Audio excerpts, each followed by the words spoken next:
Donc, le Seigneur était en train d'expliquer par là que tel quelqu'un était né, il était dans la saleté, dans la souillure. Même s'il dit même je ne vole pas, je ne tue pas, je ne me prostitue pas. Ce n'est pas en cela qu'il est une personne sainte. Parce que dans le ventre de sa mère, dans le sang, il est dans la souillure.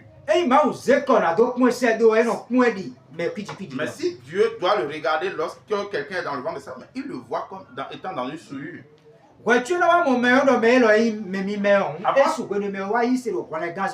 Avant que Dieu ne voie quelqu'un en pur, en nouveauté, de façon pure, cela viendra de ce que cette personne-là s'est maintenant convertie en Jésus-Christ. C'est en ce temps maintenant qu'il est devenu un saint. Amen. Amen. C'est en cela que nous étions en train d'expliquer que beaucoup de gens dans le monde ne commettent pas le péché, ils ne font pas le mal. Et ils sont même gentils et généreux. Mais ce n'est pas en cela qu'ils hériteront le royaume de Dieu.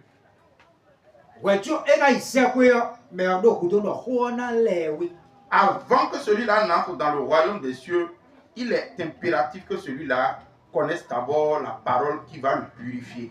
Nous allons progresser dans le livre de Psaume 107. Dans le livre de Psaume 107. Psaume 107.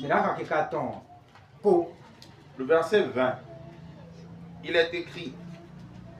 Psaume 107. Psaume 107, le verset 20, il est écrit. Il a envoyé sa parole et il les guérit. Et il les a guéris.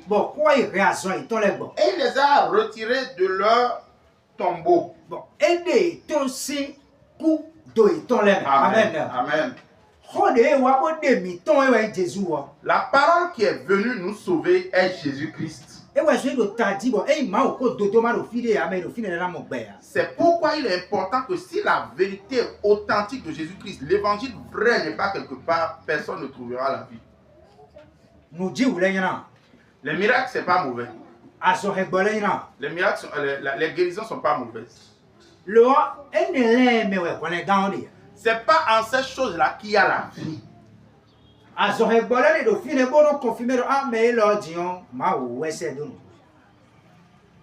Les miracles sont là pour montrer que oui, quelqu'un peut venir du Seigneur, de Dieu. Que celui-ci vient de Dieu. Et il y a des miracles qui montrent que Dieu est puissant.